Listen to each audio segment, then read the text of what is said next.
እንዴ ንጉሴ ኧረ እናቱ ንጉሴ በስመ አብ ወልደ በስመ አብ ምንድነው ያደረጉክ ጋሽ ንጉሴ ጥቃት ሊያደርሱብን ነው የመጡት ሁላችሁም በየቦታው መሳሪያችሁን አዘጋጁ እያንዳንዳችሁ ቦታችሁን ያዙ ጋሼ ምን እያደረጓችሁ እንደዚህ ያሰራችሁ በስመ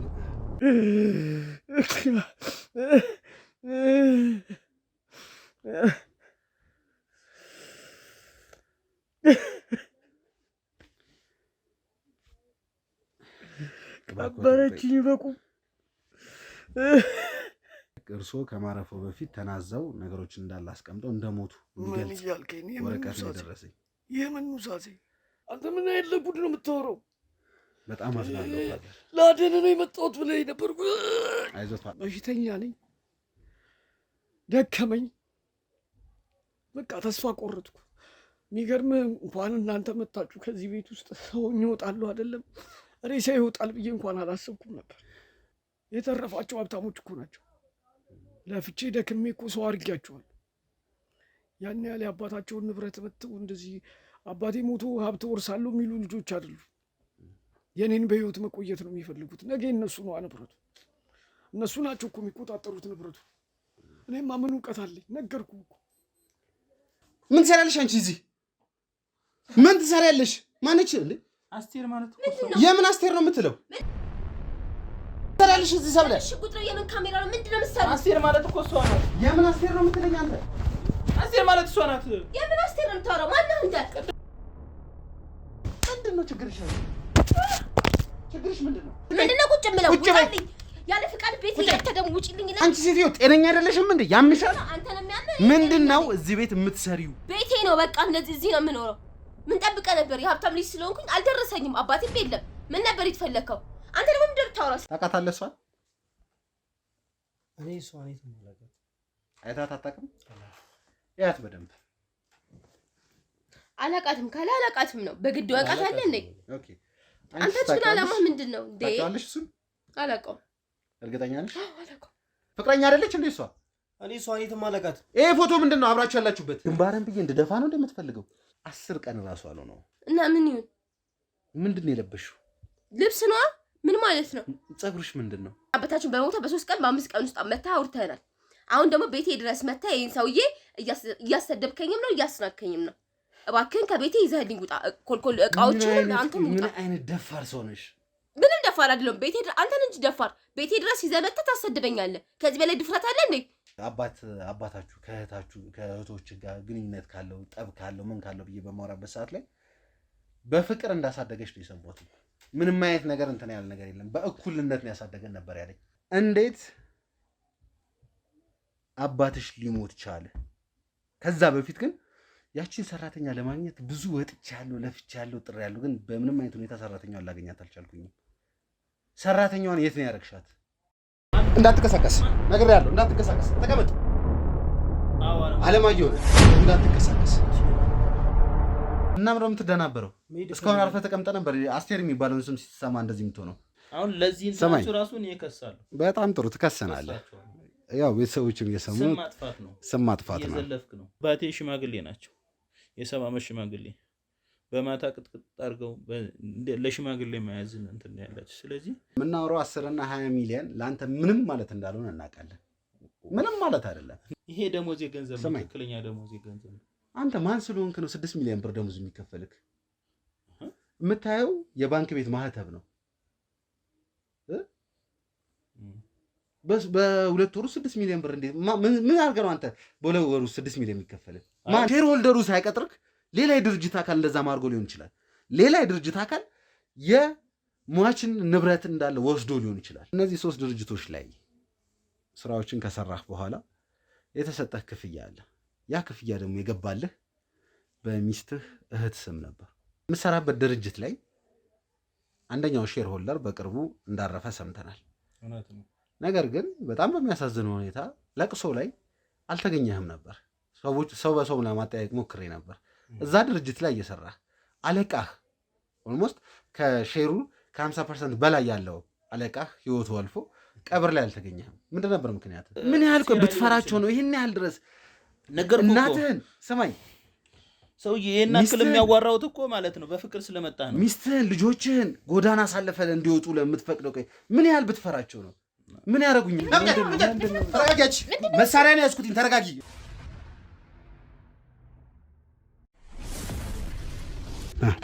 ተከተለኝ። ሁላችሁም በየቦታው እያያችሁ እንዴ! ንጉሴ! ኧረ እናቶ ንጉሴ! ኤርሚያስ ነኝ፣ ጋዜጠኛ ነኝ። ና እንውጣ። ና። የት ነው የምወጣው? ኧረ በስመ አብ ወልድ፣ ኧረ በስመ አብ። ምንድን ነው ያደረጉክ? ጋሽ ንጉሴ፣ እኔ ጋዜጠኛ ነኝ። ከህግ አካላት ጋር ነው የመጣሁትኝ። ኧረ በስመ አብ ወልድ፣ ኧረ በስመ አብ። ምን እያደረጓችሁ እንደዚህ ያሰራችሁ? በስመ አብ። ጋሽ ንጉሴ፣ እኔ ጋዜጠኛ ነኝ። እርሶን ለማዳን ነው የመጣሁትኝ። ምንድን ነው ማስረጃ? መታወቂያንም አሳዩታለሁ። ኧረ በስመ አብ። ቤተሰቦች ቆይ አንዴ ለትንሽ ደቂቃ እንትን እንበል። ያሉበት ሁኔታ በጣም ይከብዳል። ልብስም በስነ ስርዓት። ኧረ በስመ አብ። እስቲ አንዴ ቤተሰቦች፣ እስቲ ፈርስት ኤዶች ይግቡና መጀመሪያ ማድረግ ያለባቸውን ነገር ያደርጉ።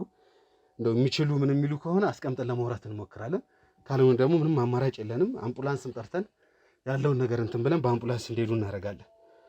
ኧረ በስመ አብ ወልድ። የምን አምቡላንስ? ጋሽ ንጉሴ መናገር ይችላሉ? እንዴት ነው ደግሞ? ማን ይላካ? አንተ? እኔ እርሶን ፍለጋ ነው የመጣሁትኝ። ማን ነገር እዚህ እንዳለ? ኧረ በስመ አብ። አንተ የእነሱ አካል ነህ ማለት? እኔ እነሱ አካል አይደለሁም ጋሽ ንጉሴ፣ እርሶን ለማዳን ነው የመጣሁትኝ።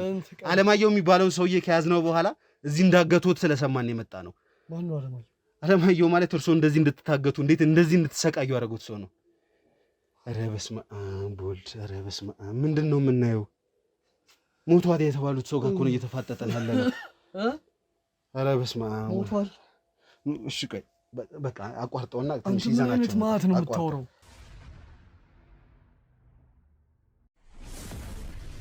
ይህንን ቤት ለማግኘት የተደረገው ክትትል የተደረገው ሁሉ ነገር እንግዲህ እስቲ በኋላ ጊዜ ካለን እያንዳንዱ ነገር የምናወራ ይሆናል። እንግዲህ ጋሽ ንጉሴን የሚያስፈልጋቸውን ነገር መጀመሪያ ፈርስት ኤድ ነበረ። በስመ አብ። የሚያስፈልጉን የመጀመሪያ ፈርስት ኤድ ሰተናቸዋል።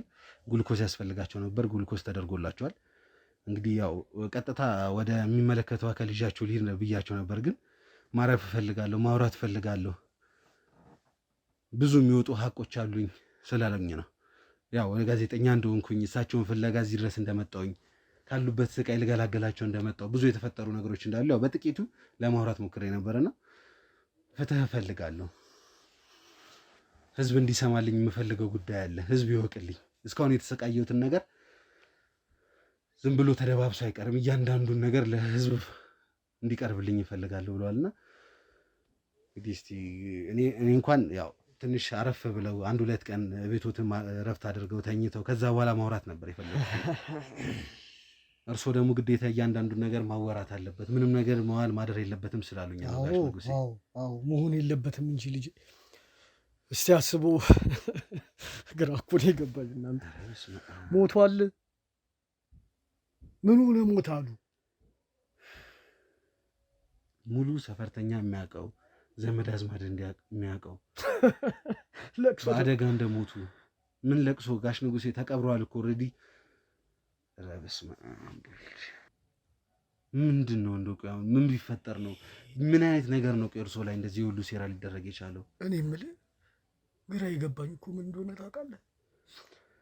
ልጆቼ እንዴት ብለው ነው ባዶ ሳጥን ሰጥቷቸው አባታችሁ ሞቷል ቅበሩ ሲባሉ ዝም ብለው የሚቀብሩት? ኬት አመጣ ነው ብለው ነው ሳጥን ሲሰጧቸው? እባክህ ታሪኩ ብዙ ነው ጋሽ ንጉሴ፣ እያንዳንዱን አንድ በአንድ የምናወራበት ይሆናል። ወይ ፈጣሪ፣ ወይ ፈጣሪ።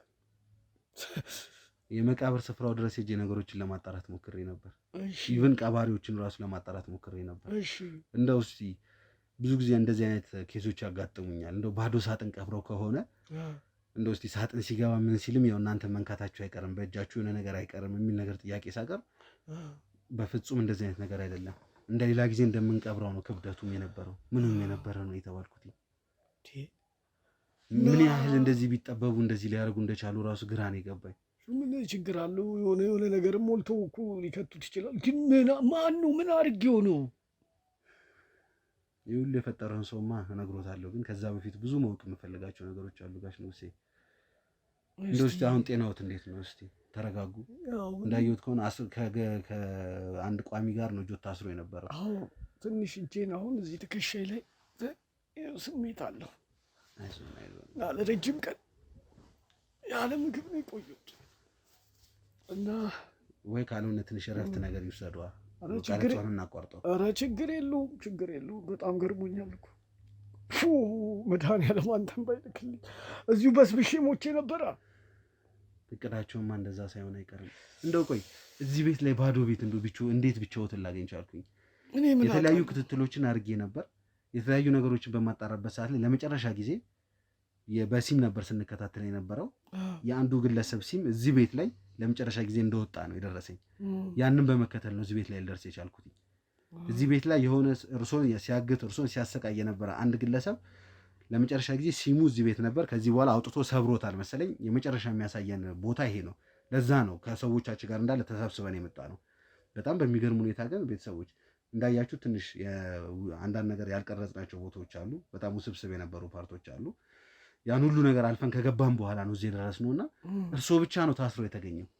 እኛ የጠበቅነው እርሶ የሚያንገላቷቸው ሰዎች፣ የተለያዩ ቦዲጋርዶች እና ደግሞ የቤት ሰራተኛዋን ብለን ነበር የመጣ ነው። ነገር ግን እርሶ ብቻ ነው እንደዚህ ያሉት። ምንድን ነው ቆይ ለምንድን ነው ብቻዎትን ይቀሩት? እርሶ ከጠፉ በኋላ ጥበቃ፣ የቤት ሰራተኛ ብለን እያንዳንዱን ነገር እንትን እያለን ነበር። እርሶ ምን ከጠፉ በኋላ ላለው አርፈዋል ከተባለ በኋላ ስለ ኑዛዜው በምናጣራበት ሰዓት ላይ በጣም በሚገርም ሁኔታ ዘበኛውን አግኝቼ ለማውራት ሞክሬያለሁ። ኑዛዜም አለ አልከኝ። እንግዲህ እንደዛ ከሆነ እያንዳንዱ ነገር ላውራዎትና ስለተፈጠረው ነገር ከዚህ ያለውን ነገር ያስረዱኛል። እኔ ይኸውልህ የሆነ ቀን ወደ ምሽት አካባቢ ነው የሆነ ቦታ ሄደን ከእሷ ጋር እየመጣን ነበር ወደ ቤት። በኋላ መንገድ ላይ የሆኑ ሰዎች አስቆሙን፣ መኪና ውስጥ ከተቱን፣ እየደበደቡ እየቀጠቀጡ የሆነ መጋዘን ውስጥ ወስዶ አሰሩን። አንድ ቀን ይሁን አሁን አይምሮዬ ሁሉ ሳተ። 2 ቀን አብረን ነበርን ከእሷ ጋር። እነዚህ ሰዎች ፊታቸውን አላያቸውም። የሚገርም ይመጣሉ፣ ፊታቸውን ሸፍነው ሲፈልጉ ቀጥቅጠውን ይሄዳሉ። ደስ ካላቸው ቁራሽ ዳቦ ሰጥተውን ይሄዳሉ። ምንም የሚያወሩት ነገር የለም። ብቻ የሆነ ነገር በስልክ ደጅ እየወጡ ሲያወሩ ሰማቸዋል። ከዛ የሆነ ቀን ግድ የለም እንቀያየራቸው ነው ምናምን ነገር የሚል ወሬ አንድ ቁመቱ እሱ ሲያወራ ሰማሁት። እሱ መሰለኝ። በኋላ ትንሽ ቆይተው ገቡና አይኔን አስረው እንደዚህ ፊቴ ላይ የሚጠለቅ ነገር አድርገው ተሸክመውኝ በመኪና ከተው እዚህ ቤት ውስጥ አምጥተው እስከሚጥሉኝ ድረስ ቤቱ በኩል ልምጣ እንዴት ልሂድ አላውቅም። ከዚህ በፊት የነበሩበት ምን አይነት ስፍራ ነበር ቦታው? መጋዘን ነገር ነው። እዛም ራሱ እኮ አናውቀውም።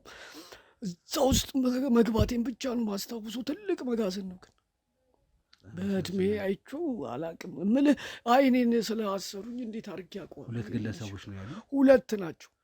ከዛ በኋላ የሆነ ጭምጭምታ ተፈጥሯል ተብሎ ሹፌሩ አለ፣ የሆኑ ሰዎች አሉ። ዋናዎቹ ተዋናዮች ግን 2 ናቸው። እሺ እዚህ ከመጡ በኋላ ቆይ ማን ነው ምግብ የሚሰጡት? ማን ነው የሚጠጣ ነገር የሚሰጡት? ወይ ምግብ ሰማኝ ልጄ። አመጡኝ፣ ይኸው እዚህ በረዶ ቤት ውስጥ ጣሉኝ። አንደኛው ይመጣል። ምንድን ነው ልጄ እባክህ ምን አድርጌ ነው? ምን በድዬ ነው? ገንዘብም ከሆነ ችግር የለውም የምትፈልጉትን ነገር አደርጋለሁ። ለልጆቼ ዝጋ ቁጭ በል ይለኛል። አበክሬ ለመንኩት ቀን በጥፊ ይመታኛል። ዝም ብሎ አንጥቶ ቁራሽ እንጀራ ወርውሮልኝ ይሄዳል። ከመጣው መጣው፣ ካልመጣው ግን ይቺ የዘላለም ቀለብ ናት ይለኛል። እስከምትሰናበት ድረስ ይቺን ቀምሰህ ኑር ምናምን ብቻ የሚዘባርቀው ነገር። እኔም ያው በሽተኛ ነኝ፣ ደከመኝ፣ በቃ ተስፋ ቆረጥኩ። የሚገርም እንኳን እናንተ መጣችሁ ከዚህ ቤት ውስጥ ሰው ይወጣሉ አይደለም ሬሳ ይወጣል ብዬ እንኳን አላሰብኩም ነበር። ደግሞ እኔ እዚህ ከሌ ነው ብዬ የምለው የምጣለው ትልቅ ጠላት የምለው ሰው የለኝም። ይገርምህ እኔ ከገጠር መጣሁ፣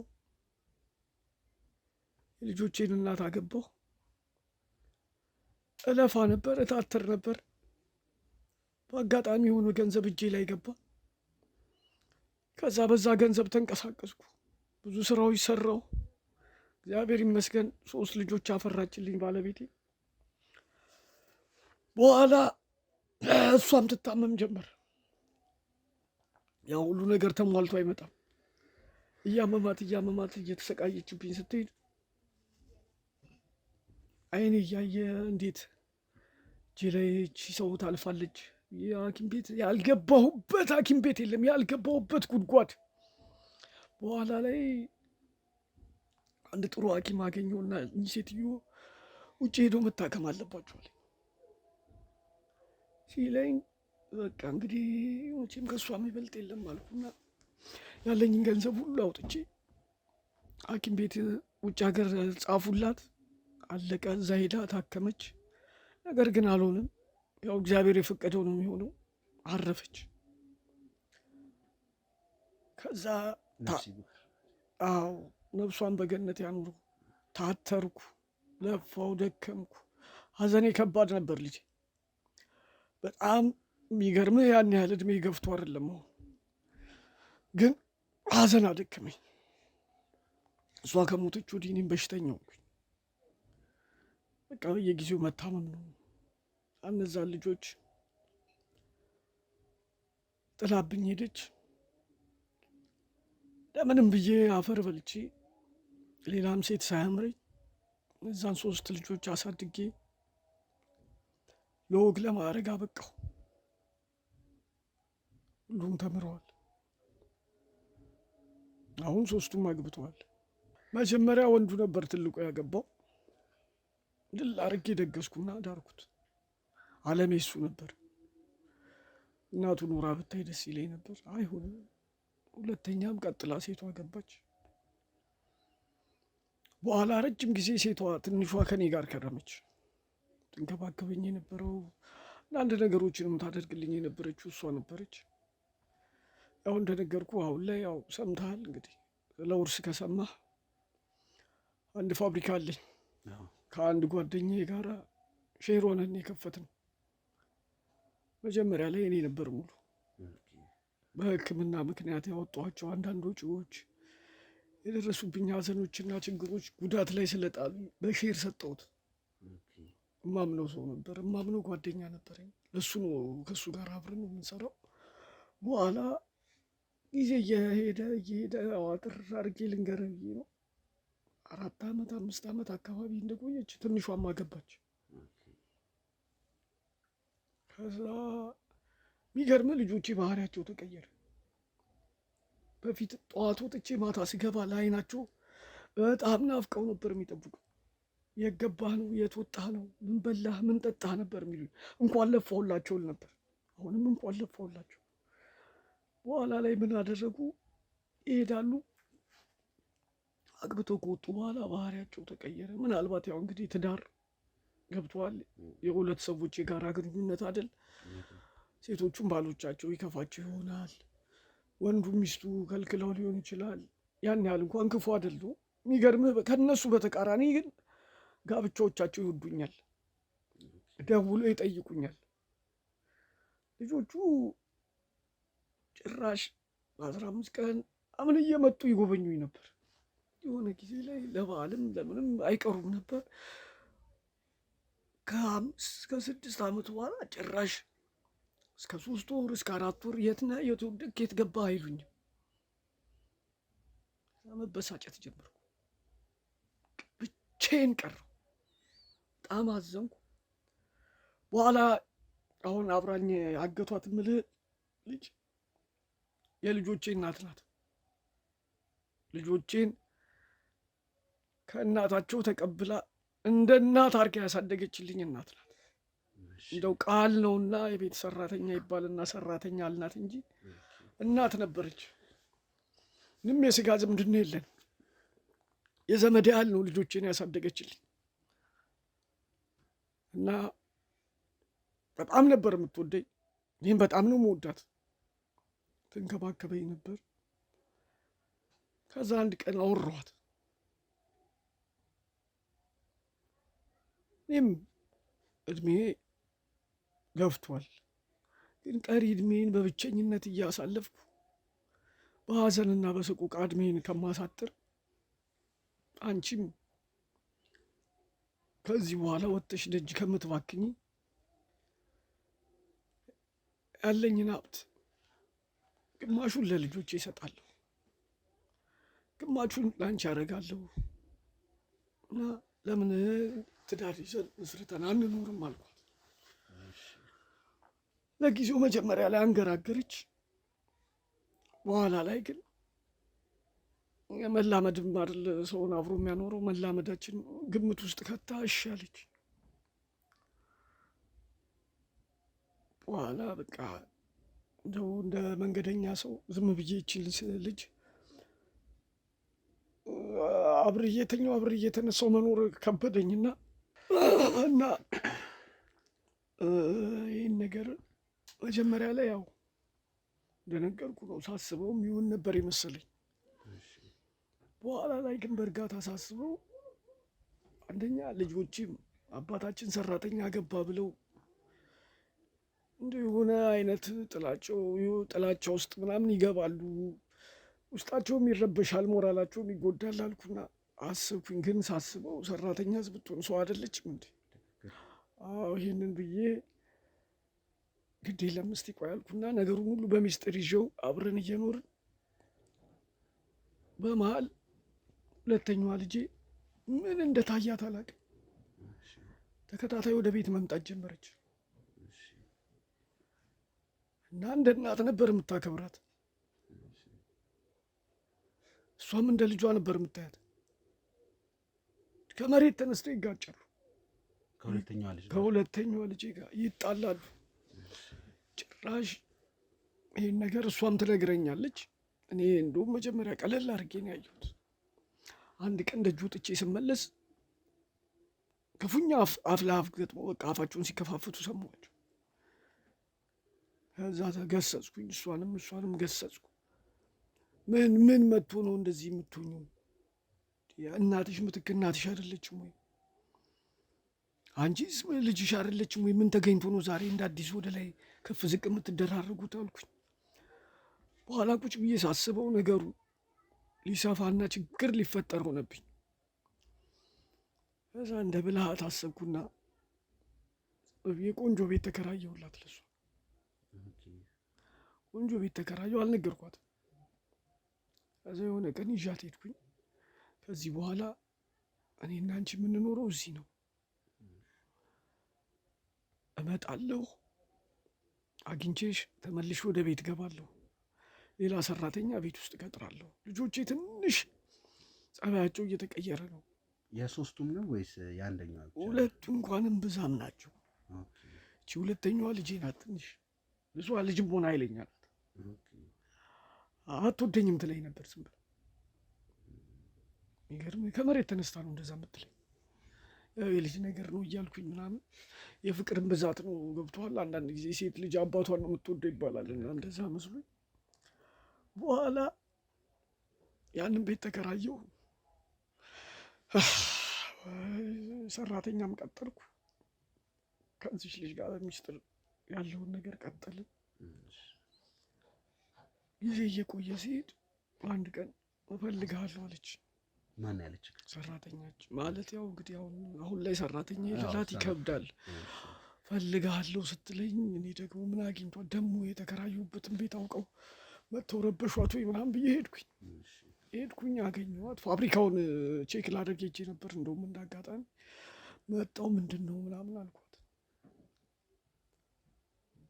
የምትወስነውን ውሳኔ አሁኑኑ ወስን። ከዚህ በላይ እኔ እዚህ አስቀምጠኝ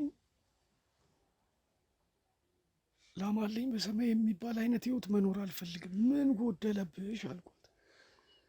በኋላ ላይ የ2 ወር ነብሰ ጡር ቅሪት ነኝ አለች። በጣም ነው ደስ ያለኝ። እቺስ ልጅ ማን ይጠላል?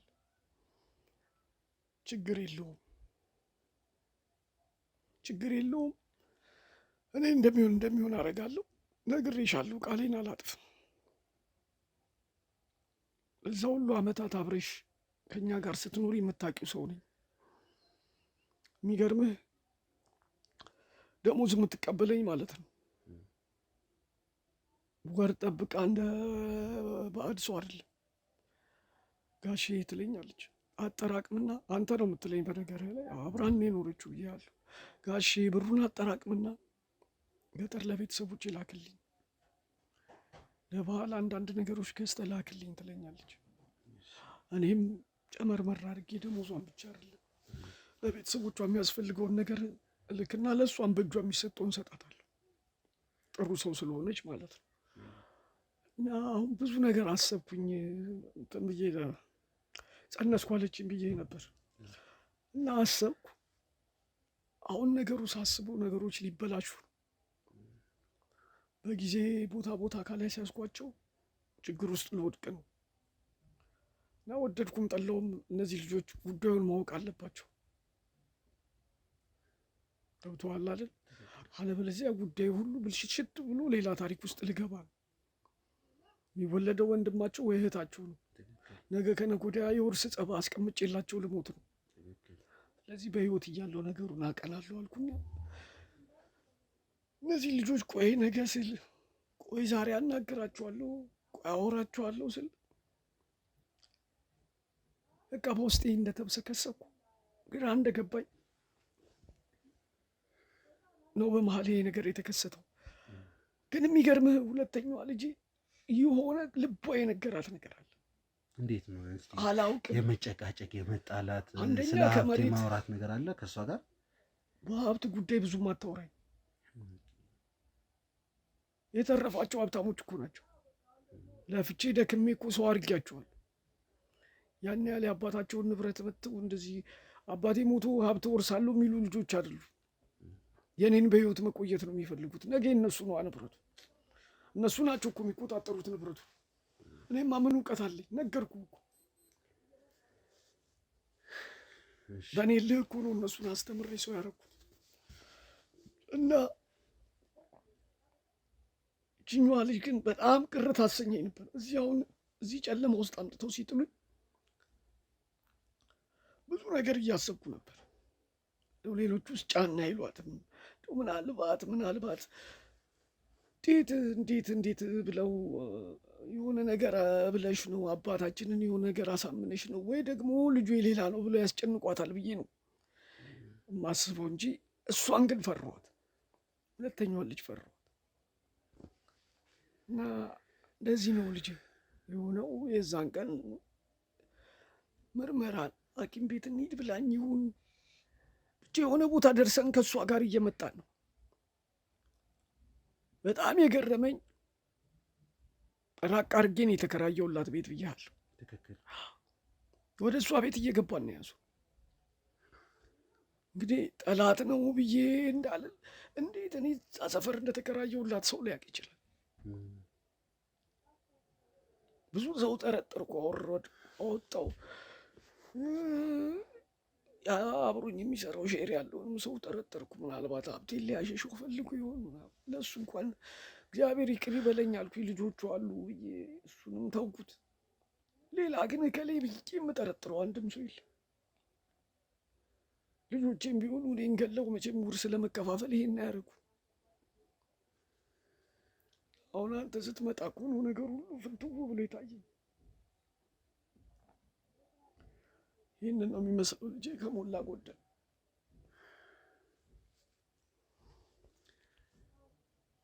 የእውነት በጣም ከባድ ጊዜ ነው ያሳለፉት። አዎ በጣም እንግዲህ ቤተሰቦች አባታችን ያሉትን እያንዳንዱ ነገር ሰምተናል። የእውነት በጣም ከባድ ነው። ልጆቻቸውን ምን ያህል እንደሚወዱ፣ ምን ያህል እንደሚንከባከቡ፣ ለልጆቻቸው ብሎ ምን ያህል መስዋዕት እንደከፈሉ ካወሩት መረዳት እንችላለን። የእውነት እኔ ምን ብዬ መናገር እንዳለብኝ ሁላ አላውቅም። እንደዚህ ተፈጥሯል፣ እንደዚህ ሆኗል ብዬ ለእሳቸው ለመናገር በጣም እየከበደኝ ነው። የእውነት በጣም ይከብዳል። ያ ሁሉ መስዋዕትነት የተከፈላቸው ያ ሁሉ ነገር እንደዛ የሆኑላቸው አባት ይህ ሁሉ የተፈጠረው በዚህ ነው ብዬ ለማውራት በእውነት በጣም እየከበደኝ ነው። የሆነም በጣም እየከበደኝ ነው። ግን ደግሞ እያንዳንዱ ነገር ፋዘር ማወቅ አለባቸው። ምን ተፈጠረ? እሳቸው በሌሉበት ሰዓት ላይ ቤታቸው ምን ሆነ፣ ድርጅታቸው ምን ሆነ የሚለውን ነገር አንድ ባንድ ደግሞ ግዴታ ማስረዳት አለብኝ።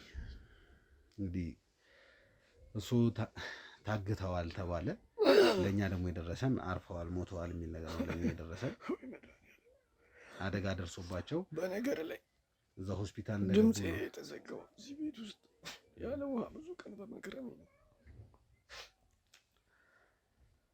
እሺ ሆስፒታል አደጋ ደረሰባቸው። ወዲያውኑ ነው ያረፉት ምናምን ተባለ። ለምርመራው ምኑንም እንዴት እንዳካሄዱት በሰዓቱ ያው እኔ አልነበርኩኝም። እኔ የደረስኩትኝ 4ኛ እና 5ኛው ቀን ላይ ነው ወደ እርሶ ቤት የሄድኩትኝ ማለት ነው። እንዲሄድ የተደረገበትን ጉዳይ እንዴት አይነት ቀመር እንዴት አይነት ነገር አዘጋጅተውት እንደሆነ በጣም ግራ የሚያጋባ ነገር ነው የእውነት። ልክ አንድ ዶክመንት ወደ እኔ ጋር ሲመጣ እንዲጣራ ብዙ ነገር አድርጌ ነበር። እንዲጣራ በማድረግበት ሰዓት ላይም ወረቀቱ ወይም እኔ ጋር የደረሰው በሰዓቱ ዶክመንት ሪል እንደሆነ ነው የተነገረኝ። ይህ የሚያሳየው ምን ያህል እንደሄዱ ምን ያህል ነገሮች ውስጥ እንደገቡ ነው። እኔ ጋር የደረሰው የእርሶ የኑዛዜ ወረቀት ነበር በሰዓቱ። ልክ እርሶ ከማረፈው በፊት ተናዘው ነገሮችን እንዳለ አስቀምጠው እንደሞቱ የሚገልጽ ወረቀት ነው የደረሰኝ። የምን ኑዛዜ? ይህንንም አሁን ነው የምንረዳው ፋዘር። በፈጣሪ አደራ እኔ ልጅ ይህን ሁሉ የሰሩት ልጆች ናቸው እንዳትለኝ። እንደዛ ከምትለኝ እዚሁ ቤት ውስጥ ሞቼ ብቀበር ነው መርጠው። እባክህ ቀሪ ዘመኔን በስቃይ ማሳለፍ አልፈልግም። ሞቴን እመርጣለሁ። ጋሼ ነገሩ እኔ ፈጣሪው እንዲዳፈን አልፈልግም። ምን ተፈጠረ ምን ሆነ የሚለውን እያንዳንዱ ነገር ላስረዳዎትና ሁሌም ከጎኖት ነው የምቆመው። እያንዳንዱን ነገር ለማስተካከል እያንዳንዱ ነገር አስተካክለን የሚሆነውን ነገር እናደርጋለን። ጋሼ ምን መሰሉት፣ እኔ ጋር የመጣው ዶክመንት በሰዓቱ 2 አይነት ዶክመንት ነው። አንደኛው ለወንድ ልጆ የሚነበብ የውርስ ደብዳቤ እና ሁለተኛው ደግሞ ለሴት ልጆ የሚነበብ ለሁለቱ ሴት ልጆች የሚነበብ ነበር። ዶክመንቱን መጀመሪያ ላይ ለሁለቱ ሴት ልጆች ነበር ያነበብኩት። በማነበበት ሰዓት ላይ ምንድነው የሚለው እዛው የውርስ ወረቀት ላይ እስከ ዛሬ ድረስ ተንከባክበው እንዳሳደጓቸው፣ ለወግ ማድረግ እንዳበቋቸው፣ ለቁም ነገር እንዳበቋቸው፣ ከዚህ በኋላ ግን ልጆቹ የራሳቸውን ኑሮ መኖር እንዳለባቸው፣ ከእርሶ ምንም አይነት ሀብትና ንብረት እንደማይጠብቁ፣ የእርሶ ያለውን ቤቱን ጨምሮ ያለውን ንብረትና ሀብት እርሶ ይገባል ላሉት ሰው እንዳስተላለፉ የሚያሳይ የውርስ ደብዳቤ ነው በሰዓቱ ያነበብኩት። እሱ ብቻ ሳይሆን ለወንድ ልጆም ከዛ በኋላ ለወንድ ልጆ ነው ከዛ በኋላ ያነበብኩትም ተመሳሳይ ምንም አይነት ውርስ እንደማያገኝ ለሚገባው ሰው አሳልፈው እንደሰጡ የዛን ሰው ግን ማንነት እንዳልገለጹ የሚያሳይ ዶክመንት ነበር በሰዓቱ የተነበበው። በጣም በሚገርሙት ሁኔታ ወንድሞ የመጀመሪያ ልጆት በጣም ትልቅ ጠብ ነበር የተፈጠረው በሰዓቱ። መሳሪያ እስከመወጣት እስከመወጣት ምንድነው የተፈጠረው በሰዓቱ የሆነ ሰው የእርሶን ሀብት እንደወሰደ ወይንም ደግሞ አንደኛዋ ልጅ ከአንደኛዋ ልጅ ሀብቱን እንደወሰደች የሚባል ነገር ነበረ በሰዓቱ የተፈጠረውና ነገሩን አረጋግተን ምን ብለን ለማጣራት ነው የሄድነው። ይሄ ውርስ ወረቀት ከየት መጣ? ደብዳቤው ማን የጻፈው? እንዴት እንደዚህ ሊሆን ቻለ? ስለ ድርጅቱ የእርሶ ድርጅት የሆነ ሳለ ትልቅ ኪሳራ አጋጥሞት ነበር። ከዛ በኋላ እንደምንም ብሎ ለማገገም ጥረት እያደረገ እንደነበረም እናውቃለን። ለምን ኪሳራ ውስጥ ገባ? ማን ከመጣ በኋላ ነው ኪሳራ ውስጥ የገባው? እዛ ድርጅት ውስጥ ማን አዲስ ሰራተኛ አለ የሚለውን ኢቭን የእርሶ ሼር ሆልደሮቹን ውስጥ እስከ ማግኘት ሙከራ አድርገን ነበር፣ ግን አልተሳካልንም። ውጪ ናቸው የሚባል ነገር አለ። ብዙ ጥረቶችን ለማድረግ ሞክረን ነው በመጨረሻ ሰው በሰው እየተከታተለን ስንሄድ የሚያሳዝን መረጃ እጃችን ላይ ገባው። ከትላንት ወዲያ እየሰራናቸው የነበሩ ኬዞች የእውነት እኔ ቤተሰቦች ያለውን ነገር እናንተም ታውቁታላችሁ። ምን ነው ፈጣሪ ባላረገው፣ ምን ነው ይህንን ነገር ባላየው የሚባል አይነት ነገር ነው የተፈጠረው። የእውነት 3-4 ጊዜ እሷ ነች አይደለችም የሚለውን ነገር ለማጣራት በቃ ማመን አቅቶናል በሰዓቱ የተፈጠረው ነገር። ይህን ሁሉ ነገር ያቀነባበረው ይህን ሁሉ ነገር እዚህ ደረጃ እንዲደርስ ያደረገው ሰው ማን ነው የሚለውን ነገር በምናገኝበት ሰዓት ላይ የእውነት የተፈጠረው ነገር በጣም ግራ የሚያጋባ ነገር ነው። ግን እንደው እስቲ ቆይ አንዳንድ ጥያቄ ለመጠየቅ ያህል እንደው የሚያጨናንቁት ነገር ከሆነ ቀለል አድርጌ ነው የምጠይቁት። እንደው እስቲ ከልጆቹ ጋር የነበሩት እንደው ልክ አግብቶ ከወጡ በኋላ እንደው እስቲ የከረረ ጠብ እንደዚህ ነገር ነበር እንዴ? እንደዚህ አባትና ልጅን እስከሚያራርቅ የሚደርስ አይነት? ኧረ በፍጹም ልጅ በፍጹም እኔ ጸብም የለኝም። አግብቼ መውጣቴንም አያውቁም። እኔ ሰራተኛዋ ቤት ለቃ መሄዷን ነው የሚያውቁት። ያው እነሱን በምጠይቅበት ሰዓት ላይ እነሱም ያሉኝ ምንድን ነው ለረጅም ጊዜ እኛ ጋር የምትሰራ ሰራተኛ ነበረች፣ ከዛ በኋላ ግን ቤት ለቃ ወጥታለች። አዎ ያንን ነው የሚያውቁት። እኔ ከማንዳቸውን ክፉ ተናግሬ እነሱም ክፉ ተናግሮ ያውቁም። ይቺ ትንሿ አሁን አልኩ ሁለተኛዋ እሷ ኃይለኛ ስለሆነች በጤነኛውም ጊዜ አንስማማም ከሱ ስለ አንስም የአባትና ጸብ ፍቅር አላት ጸብ አላት እንደዛው ነው እንጂ እኔ ሌላ እንደዚህ የከፋ ነገር የለም። ግን አደራህን እዚህ ነገር ውስጥ ልጆች አሉ አትበለኝ። ይህን ከምትነግረኝ እዚሁ ጥላኝ ብትሄድ ነው የምመርጠው። እዚሁ ጥላኝ ሂድና እንደሚያደርጉ ያድርጉኝ።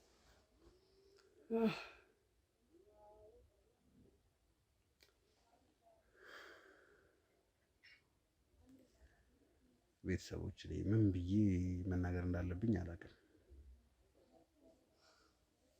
እንዴት ሰው ይህን ያህል ይጨካከናል?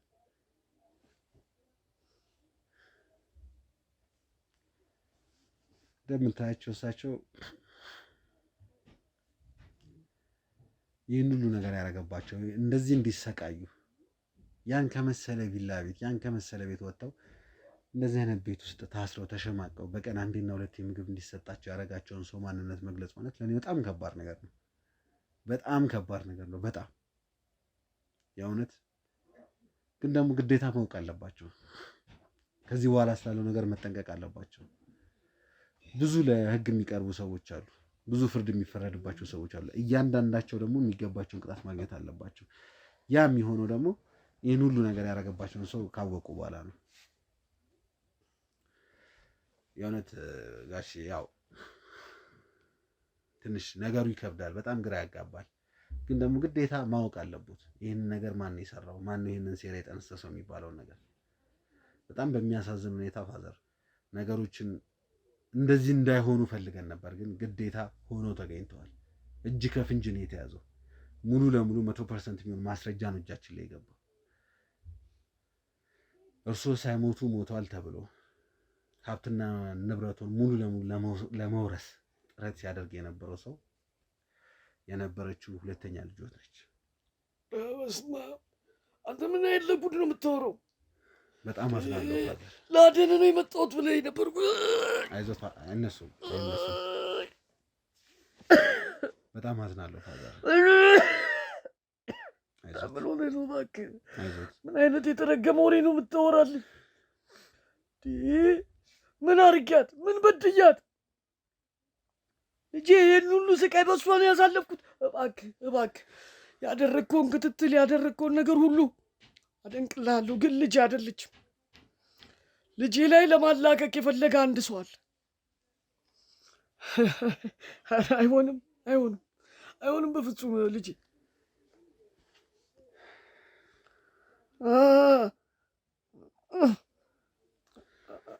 ፋዘር ሁሉንም ነገር ለማጣራት ሞክረናል። አይሆንም። ያንተን ማጣራት እያንዳንዱን ማስረጃ አንድ በአንድ ነው ያጣራሁት። ለምን ይሄ ነገር ተፈጠረ የሚባለው ነገር ደግሞ በገዛ አፏ ተናግራለች። ለምን ይሄን ሁሉ ነገር እንደፈጠረች፣ ለምን ይሄ ሁሉ ነገር እርሶ ላይ እንዲደረግ እንዳደረገች። ምን ሆኜ ነው አለች? እስኪ ንገረኛ፣ አሳምነኝ። ማን ነው ይህን ተረት የሰራው? ተረት አይደለም ካልክ ያለችውን ንገረኝ። ክትትል በምናደርግበት ሰዓት ላይ አንድ ግለሰብ ነበር ነገሮችን፣ ኬዞችን ይህን ሁሉ ነገር እንዲቀናበር የሚያደርግ የነበረ። እሱን ተከታትለን በምንገባበት ሰዓት ላይ ነው በሰዓቱ ልጆትን ያገኘ ነው። ልጆትን በምናገኝበት ሰዓት ላይ እና አስቀምጠን ከህግ አካላት ጋር ሆነን ነገሮችን በምናጣራበት ምንድነው የተፈጠረው ምንድነው የሆነው የሚለው ነገር በምናወራበት ሰዓት ላይ የሰጠችን ምክንያት የአባቴን ንብረት የአባቴን ሀብት ትላንትና የመጣች ሰራተኛ እንዴት ትወስዳለች? እንዴት ለእሷ ያወርሳል የሚል ነበር። በጣም በሚያሳዝን ሁኔታ እሱ ለሰራተኛዋ ቃል በገቡበት ሰዓት ላይ እንዳልኝ ከሆነ ሁለተኛ ልጄ በጣም ትመላለሳለች ብሎኝ ነበር። ያኔ በምትመላለስበት ሰዓት ላይ እርሶ ሰራተኛውን አስቀምጠው እንደዚህ ግማሹን ሀብቴን አወርስሻለሁ ምን እልሻለሁ በሚሉበት ሰዓት ላይ የሁለተኛ ልጆች በሰዓቱ ቤት ውስጥ ነበረች። እንደሚመስለኝ ከሆነ አላያችኋትም። እያንዳንዱ መረጃ ሰምተውታለች። የዛን ዕለት እሷ እንደው እስኪ ያስታውሱ እንደው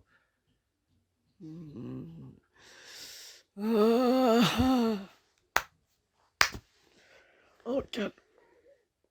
በቃ አሁን ገባኝ። ፈጣሪ ምን አደረኩ? አይዞት ጋሼ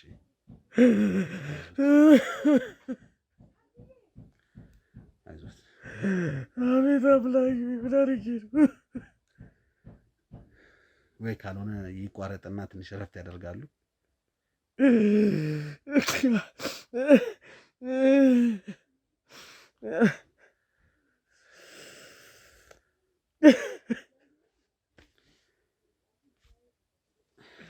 ቀበረችኝ በቁም ሞቷል ያለችው እሷ ናት።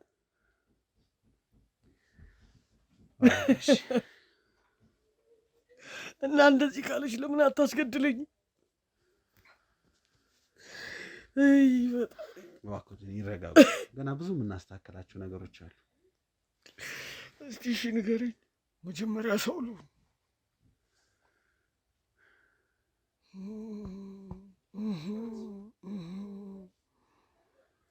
ተዘጋጁ።